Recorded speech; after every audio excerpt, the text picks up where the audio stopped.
లక్ష్మి, ఎక్కడైనా భద్రంగా పెట్టమంటే ఈ కొంగుముడిలో పెడుతున్నావేంటి? ఒక భర్త భార్యకి కట్టిన 3 ముళ్ళైనా తెగిపోవచ్చేమో కానీ ఈ కొంగుముడి మాత్రం ఎప్పటికీ విడిపోదమ్మా. మీరేం భయపడకండి, నేను జాగ్రత్తగానే చూసుకుంటాను. పైగా ఇది నా కొంగుముడిలో ఉంటేనే నాతో ఉన్నట్టుగా భావించగలను. ఇంకెక్కడున్నా వాటి మీదే ధ్యాస ఉంటుంది. మిగిలిన పని మీద ధ్యాస చచ్చిపోతుంది. అందువల్ల ఇవి నా కొంగుముడిలో ఉంటేనే నా మనసుకి కాస్త తేలిగ్గా ఉంటుంది. సరే లక్ష్మి, నీ ఇష్టం. నేను అడిగినప్పుడు మాత్రం ఇవ్వు, సరేనా? సరే అమ్మా.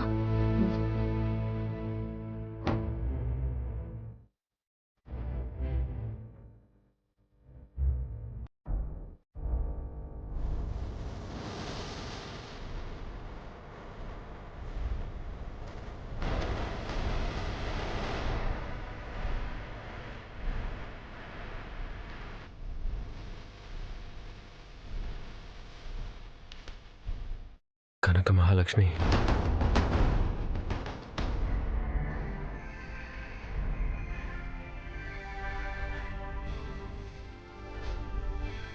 చూసావా కనక మహాలక్ష్మి, నీ పేరు చూస్తేనే నేను ఆగిపోతున్నాను. నా అడుగు నీ పేరవుతోంది, నా ఆలోచన నీ పేరవుతోంది. నువ్వు నన్ను ఎంత ఇన్ఫ్లుయెన్స్ చేస్తున్నావో నీకు తెలుస్తుందా? మనసు కూడా లేని మనిషిలాగా నేను వదిలేశాను. నువ్వు ఏమైపోతావో అన్న ధ్యాస కూడా లేకుండా వదిలేశాను. తప్పంతా నాదే. ఆ తప్పుని ఒప్పుగా మార్చుకునే అవకాశం కూడా నాకు దొరకటం లేదు. నా ఆలోచనల్ని నీ పేరు ఆపుతోంది. అంటే నువ్వు నన్ను ఎంతగా ఇన్ఫ్లుయెన్స్ చేస్తున్నావో నీకు అర్థమవుతోందా? ఆ పొరపాటు నేను సరిదిద్దుకుందాం అనుకుంటే నువ్వేమో కనిపించవు. బావా, బావా, ఏం చేస్తున్నావు? నీ చేతిలో ఏంటది?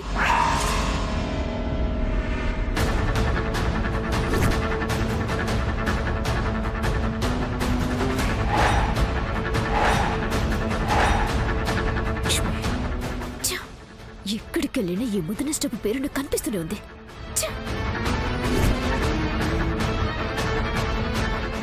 సహస్ర, ఏం చేస్తున్నావు?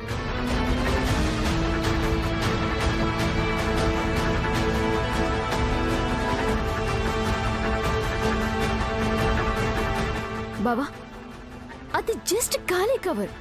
పనికిరాని వస్తువుని ఎందుకు అంత భద్రంగా దాచుకుంటున్నావు?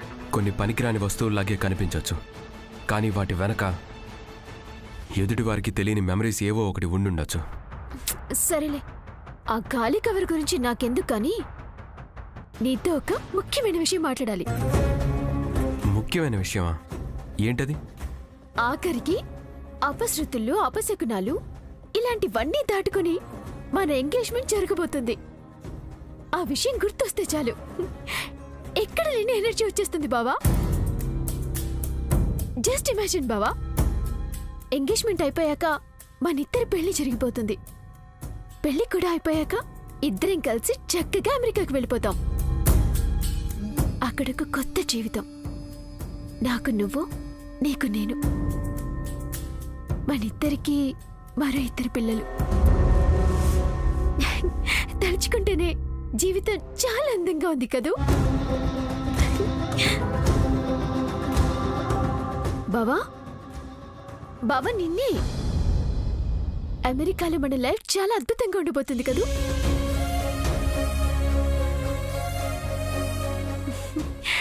ఏంటి బావా నువ్వు? నేనేమో ఎంత ఎక్సైటింగ్ గా మాట్లాడుతుంటే నువ్వేమో అసలు ఎనర్జీ లేనట్టుగా తలాడుస్తున్నావు. అదేం లేదులే సహస్ర. నో ప్రాబ్లం బావా. కొందరు అబ్బాయిలు నీలాగే సింపుల్ గానే ఉండాలి, కొందరు అమ్మాయిలు నాలాగే సునామీలాగా ఉండాలి. అప్పుడే బాగా సెట్ అవుతుందని నా ఫ్రెండ్ చెప్పింది. దీనికి 100 ఏళ్ళు బావా. ఇప్పుడే చెప్పానా ఫ్రెండ్ అని? తనే కాల్ చేస్తుంది. సరే సరే, నేను వెళ్తాను. హలో, చెప్పవే. ఎంగేజ్మెంట్, మ్యారేజ్, అమెరికా ఇవన్నీ తలుచుకుంటేనే గుండె భారంగా ఉంటుంది. కనక మహాలక్ష్మిని కష్టాల్లో వదిలేసి నేను మాత్రం విమానంలో అమెరికా వెళ్ళిపోవాలా? కనక మహాలక్ష్మి జీవితంలో కన్నీళ్లు నింపి నేను మాత్రం విదేశాల్లో ఆనందంగా బ్రతకాలా? కనక మహాలక్ష్మికి ఎలాంటి న్యాయం చేయకుండానే సహస్రతో సంతోషంగా ఎలా ఉండగలను? తనని వెతికి పట్టుకోవాలి.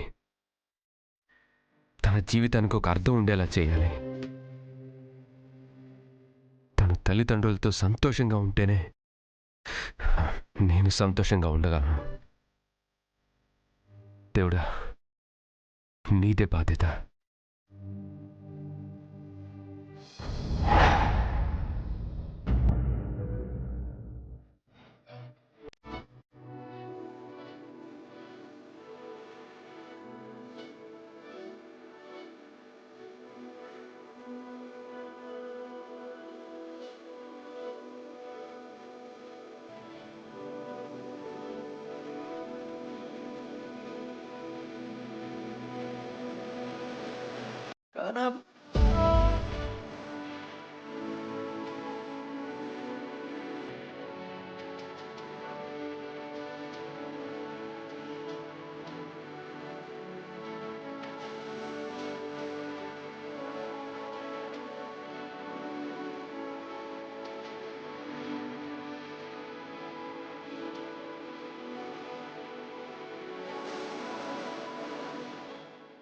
భగవంతుడా, అసలు ఏంటిదంతా? ఎక్కడున్నావు కనక మహాలక్ష్మి? నాకు తెలిసి నేనెప్పుడూ ఏ తప్పు చేయలేదు. నేనెవ్వరికీ ఏ హాని తలపెట్టలేదు. నేనెప్పుడైనా ఏ తప్పైనా చేశానా? ఎవరికైనా అట్లీస్ట్ కొంచెమైనా బాధ కలిగించేలా ప్రవర్తించానా? నా వల్ల కనక మహాలక్ష్మి జీవితం అర్థం లేకుండా అవుతుంది. అసలు విహారీ గారిని నా జీవితంలోకి ఎందుకు పంపించావు? ఇంత శిక్ష ఎందుకు విధించావు? నా చేత ఎందుకు ఎన్ని కన్నీళ్లు పెట్టేస్తున్నావు? నన్నెందుకు ఇలా బాధ పెడుతున్నావు? బాధ అనిపిస్తోంది.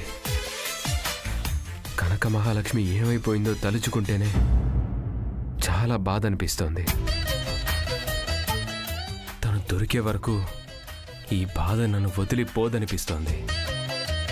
ఆయన్ని వదిలి వెళ్ళలేను, అలా అని ఇక్కడే ఉండలేను. విహారీ గారికి ఎదురు పడలేకపోతున్నాను.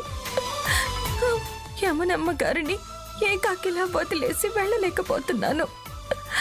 ఏం చేయాలో అర్థం కావడం లేదు. నిజంగా ఏం చేయాలో అర్థం కావటం లేదు. కనక మహాలక్ష్మి దొరికితేనే కాస్త ప్రశాంతంగా ఉండగలుగుతాను. తనని వాళ్ళింట్లో అప్పగిస్తేనే నా భుజాల మీద నుంచి కాస్తంత బరువు తగ్గించుకోగలుగుతాను. నా భుజాల మీద కొండంత బరువు వేసేసి నువ్వు మాత్రం చూస్తూ ఆనందపడుతున్నావా? నేను వెళ్లే దారంతా ముళ్లతో నింపేసి చూస్తూ ఆనందపడుతున్నావా? నిశ్చితార్థం జరుగుతుందని, విడిపోయిన 2 కుటుంబాలు కలుస్తాయని ఇంట్లో వాళ్ళందరూ ఆనందంగా ఉన్నారు. కానీ నేను మాత్రం ఆనందంగా ఉండలేకపోతున్నాను. కనక మహాలక్ష్మి ఏమైపోయిందో అన్న ఆలోచన నుంచి బయటికి రాలేకపోతున్నాను. నా తల్లిదండ్రుల దగ్గరికి నేను ఏ మొహం పెట్టుకుని వెళ్ళగలను? భర్త లేకుండా మెడలో బరువుగా వేలాడుతున్న తాళితో నేను వాళ్ళ దగ్గరికి వెళ్తే వాళ్ళ గుండె పగిలిపోతుంది. వాళ్ళ బ్రతుకు అక్కడే ముగిసిపోతుంది. వాళ్ళు సంతోషంగా ఉండాలంటే నేను సంతోషంగా ఉన్నానని భ్రమలోనే వాళ్ళని ఉంచాలి. ఇది ఎంత కాలమో నాకు తెలియదు, కానీ వాళ్ళని ఆ భ్రమలోనే ఉంచాలి. ఆ భ్రమలోనే ఉంచాలి. కనక మహాలక్ష్మికి క్షమాపణ చెప్తే కానీ నేను సహస్రవేలికి ఉంగరం తొడగలేను.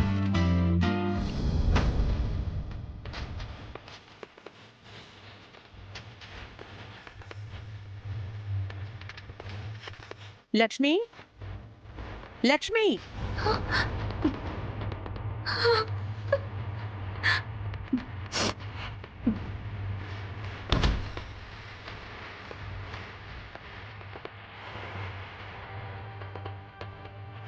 చెప్పండి అమ్మగారు, ఏం కావాలి? ఒక పని చేయాలి. ఏంటమ్మగారు? ఇది దీని మీద ఉన్న అడ్రస్లో ఇచ్చేయాలి. సమయానికి పండు కూడా ఇంట్లో లేడు. నువ్వు వెళ్ళు. నేనా? నాకు ఊరంతా పెద్దగా తెలియదు కదమ్మా. నేనెలా? తెలీదు, తోటకూర లేదు, ఇలాంటి కబుర్లు మాకు చెప్పకు. ఒక పని చెప్పినప్పుడు ఎందుకు ఏంటి అని అడగకుండా చేయాలి, అర్థమైందా? అది కాదమ్మా, ఏదో ముఖ్యమైనది అనుకుంటా. సమయానికి అందించలేకపోతే మళ్ళీ బాగోదు కదా అని. చూడు లక్ష్మి, ఈ వీధి చివరికి వెళ్తే ఆటో దొరుకుతుంది. వాడికి అడ్రస్ చెప్తే వాడే తీసుకువెళ్తాడు. వెళ్ళు. అది కాదమ్మా. ఏయ్, చెప్తే అర్థం కదా, చెప్పిన పని చెయ్యి. వెళ్ళో, కవర్ ఇచ్చేసి త్వరగా రా. నువ్విప్పుడు వెళ్తేనే త్వరగా వచ్చేయచ్చు. బయలుదేరు. వెళ్ళు. తీసుకో.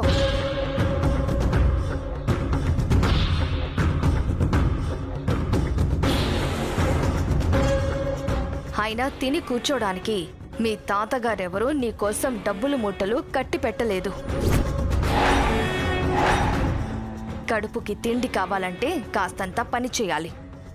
ఈ బాక్స్ మీద అడ్రస్ ఉంది, అది చూసుకుంటూ పట్టుకెళ్ళి వాళ్ళకిచ్చే. అది చాలా విలువైంది. ఇవ్వకుండా వచ్చావో తర్వాత నీ సంగతి తేల్చాల్సి వస్తుంది. అర్థమైందా? సరేనమ్మా, ఏదో విధంగా నేనే ఇచ్చేసొస్తాను.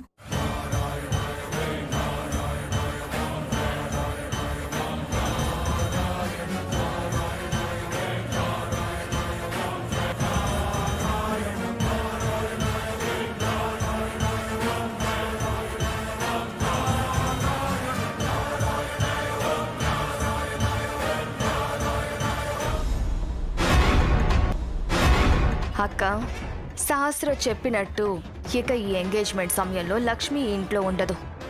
సహస్ర కంటికి కనిపించదు. ఇప్పుడు సహస్ర సంతోషంగా ఎంగేజ్మెంట్ చేసుకోవచ్చు. అది బాగానే ఉంది, కానీ అడ్రస్ చూసి నేరుగా వెళ్ళి ఇచ్చేయటం ఎంతసేపు చెప్పు? దాని మొహం సరిగ్గా లేని అడ్రస్కి ఎలా వెళ్ళిస్తుందక్కా? ఏం మాట్లాడుతున్నావు? అందులో రాసిన అడ్రస్ హైదరాబాద్లో ఎంత వెతికినా దొరకదు. ఆ అడ్రస్ కోసం తిరిగి తిరిగి కాళ్ళరిగాక తెల్లబోయి మళ్ళీ ఇంటికే తిరిగొస్తుంది. ప్లాన్ చేసిన దాన్ని అంత పక్కాగా చేయకుండా ఎలా ఉంటాను చెప్పు? పోనీలే, మంచి పని చేశావు. ఈ ఎంగేజ్మెంట్ అయ్యే వరకే కాదు, తెల్లారే వరకు అది తిరిగి రాదు. మరి అంబిక ప్లాన్ అంటే ఏమనుకున్నావు? అదంతా సరే గాని మనం ఆ యమునని కూడా ఏదో ఒకటి చేయాలి. ఇంత జరిగాక యమున వదిన ఏం చేయగలుగుతుంది? ఏమో అంబిక, ఎంత జరిగినా దాని బుద్ధి మారదు, దానికి బుద్ధి రాదు. అయ్యో అక్క, అనవసరమైన వాటి గురించి ఎక్కువగా ఆలోచిస్తే అవసరమైన వాటిని మర్చిపోతాం. పద, ఎంగేజ్మెంట్కి రెడీ అవుదాం.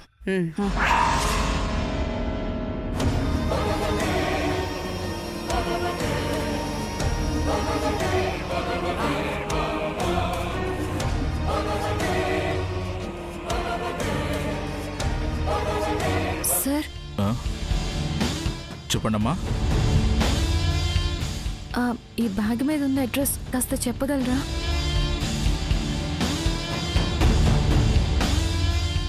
ఈ ఊరుకు నేను కొత్తమ్మా, ఎక్కడుందో పెద్దగా నాకు కూడా తెలీదు. అవునా? సరేనండి.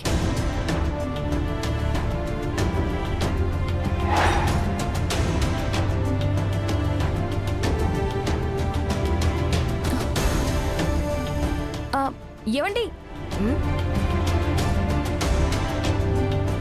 ఏవండి, ఒక్క నిమిషం. ఏం కావాలమ్మా? ఒక చిన్న సాయం చేస్తారా? ఏం చేయాలి? ఈ బ్యాగ్ మీద ఉన్న అడ్రస్ అడుగుతూ ఉంటే ఎవరికీ తెలీదు అంటున్నారు. కొంచెం మీరైనా చూసి చెప్తారా? ఈ అడ్రస్సు దిల్సుఖ్ నగర్, బేరంగూడ రెండూ ఉన్నాయమ్మా. నువ్విప్పుడుంది దిల్సుఖ్ నగర్. నువ్వు అసలు ఎక్కడి నుంచి వచ్చావు? జూబ్లీ హిల్స్ నుంచి అండి. ఇక్కడ బృందావన్ కాలనీ అని రాస్తుంది. దిల్సుఖ్ నగర్లో అయితే బృందావన్ కాలనీ ఎక్కడ లేదు. బహుశా బేరంగూడలో ఉందేమో. నువ్వు బేరంగూడ వెళ్లకుండా అనవసరంగా దిల్సుఖ్ నగర్ వచ్చావు. అయ్యో, దీని మీద దిల్సుఖ్ నగర్ ఉందని ఇంత దూరం వచ్చేసానండి. వాళ్ళు పొరపాటున దిల్సుఖ్ నగర్, బేరంగూడ ఆ రెండు ఏరియా పేర్లు రాసేశారమ్మా. దిల్సుఖ్ నగర్లో బృందావన్ కాలనీ లేదు కాబట్టి మీరు బేరంగూడ వెళ్ళడం మంచిది.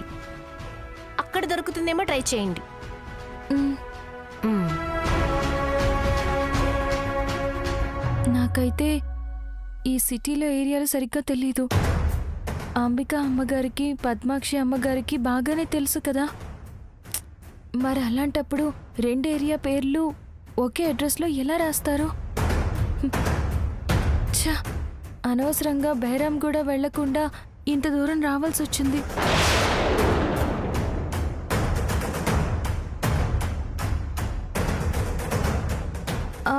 ఆటో!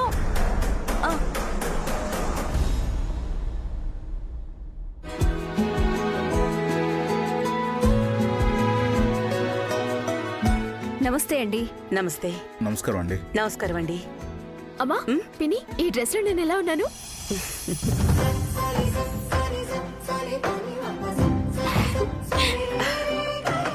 బాబీ డాల్లా ఉన్నావు. నీకేంటి సహస్ర, ఏ డ్రెస్ వేసుకున్నా ఏంజల్ లాగే ఉంటావు. థ్యాంక్ యూ సో మచ్ పిన్ని.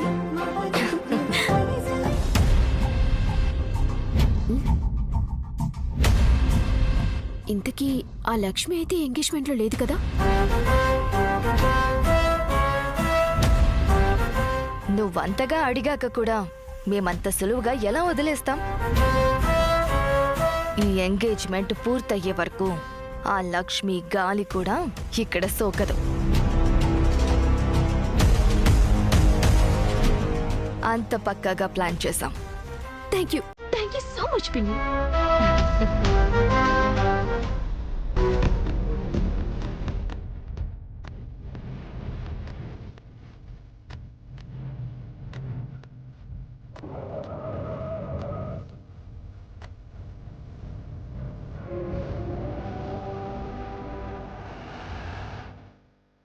నమస్తే అండి. బాగున్నారా?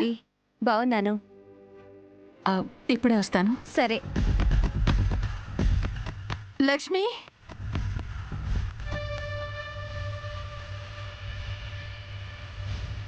లక్ష్మి ఎక్కడికి వెళ్ళింది?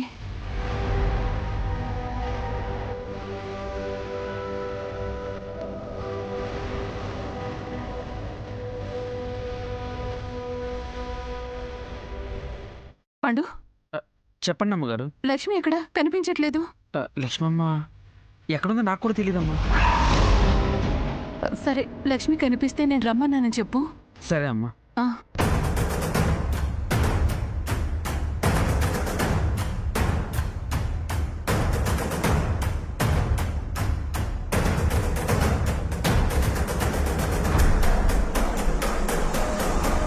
అసలు లక్ష్మి ఎక్కడికి వెళ్ళింది? ఎంగేజ్మెంట్ రింగ్స్ కూడా లక్ష్మి దగ్గరే ఉన్నాయి.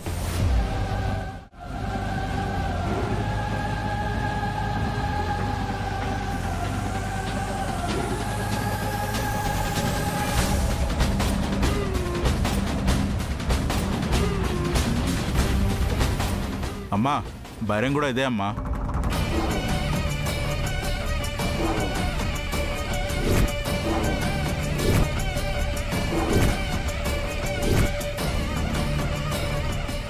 అన్నా, బైరామ్గూడలో బృందావన్ కాలనీ ఎక్కడా? బృందావన్ కాలనీయా? ఆ, ఏమో అమ్మా, నాకు తెలీదు. ఎవరైనా అడగండి.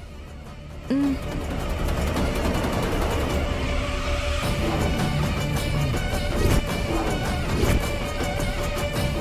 కనక మహాలక్ష్మి.